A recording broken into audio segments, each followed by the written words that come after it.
Hi guys! So it's 10:55 p.m. So yeah, finish muna tayo ng mukha. Samahan niyo ako mag-skincare. Actually guys, hindi naman ako expert sa skincare. Hindi rin ako ma-makeup. Pero blemishes pa ako. Backstory.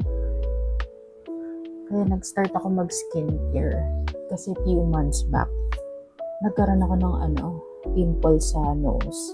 So actually may scar pa ngayon. Pakita ko sa inyo yung picture ng original. Ayun, may scar pa. So parang sobrang na-bother ako, pumunta ako ng dermatologist kasi nga kumakalat siya. Kasi nag-start dito, tapos nagkaroon na dito.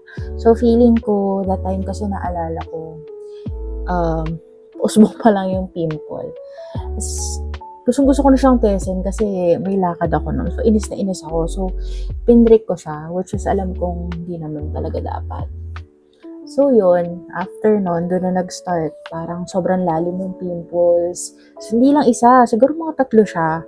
Kasi parang dito, tapos meron pa dito. Tapos eventually, ayun nga.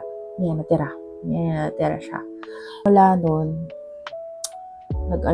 nag-skincare ako para lang at least mag-renew yung skin. So, hindi talaga ako expert sa skin. Nanood lang sa mga social media, ng mga videos, kung ano ba talaga yung step by step.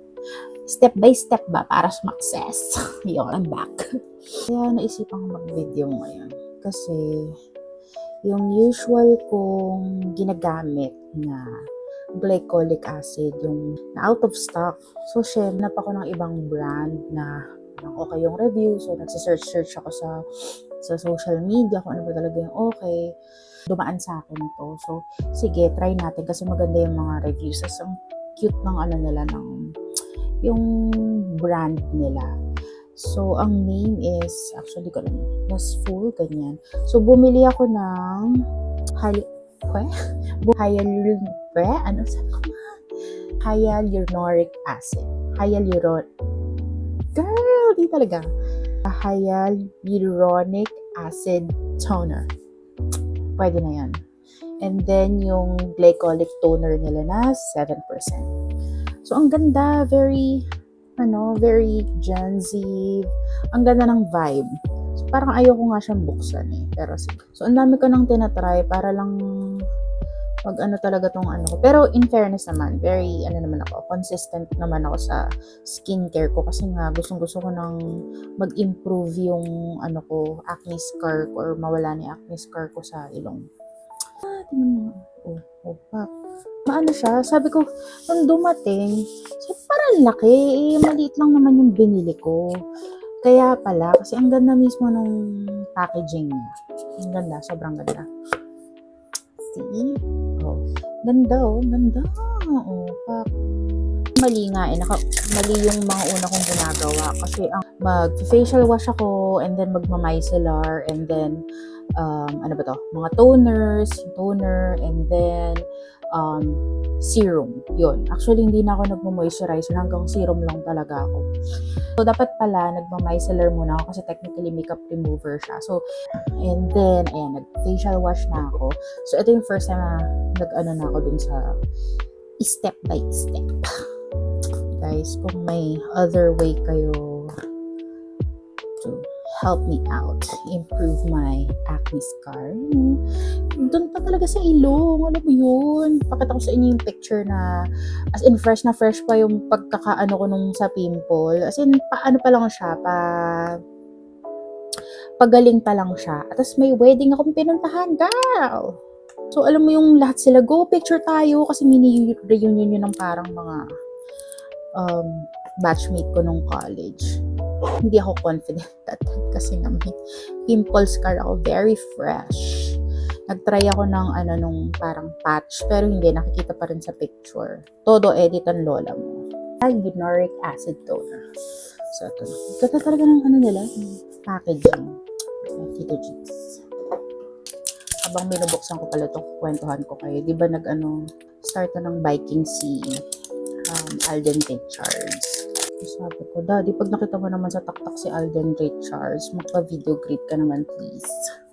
Napayagan ko siya sa mag-bike sa taktak. For that, Vidagree. Stir into your hands. Okay, 2 to 3 pumps.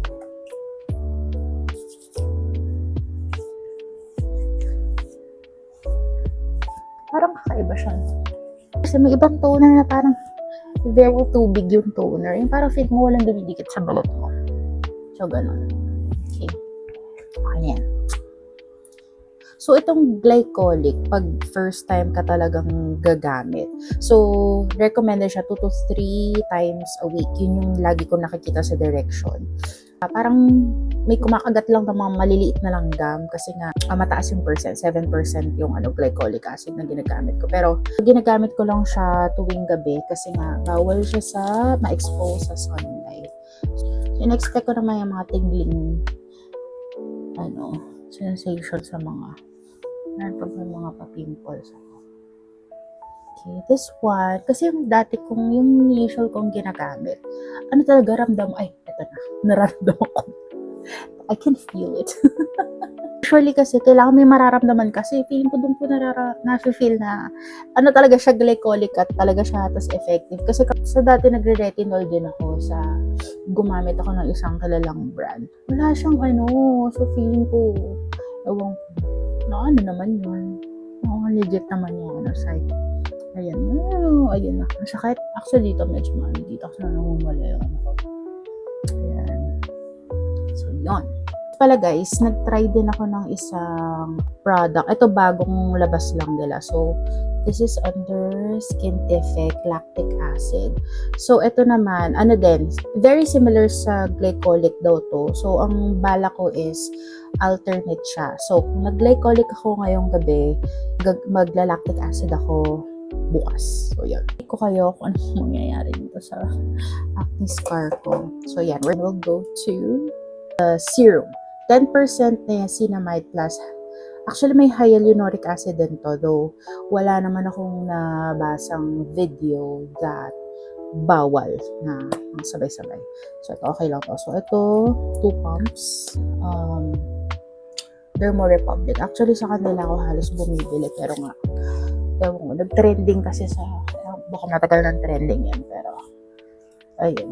Bigla silang sold out. Kasi nga, nagta-trending sa mga, sa mga site na nag-viral na. Pwede rin siya pang underarm. So, tinatry ko din siya, guys. Okay na to. Maitatawid na to ng gabi. I'll let you know if there's some improvement sa akin. Hopeful ako dito. Parang maganda siya. And thank you sa stickers. Yun lang guys. Good night.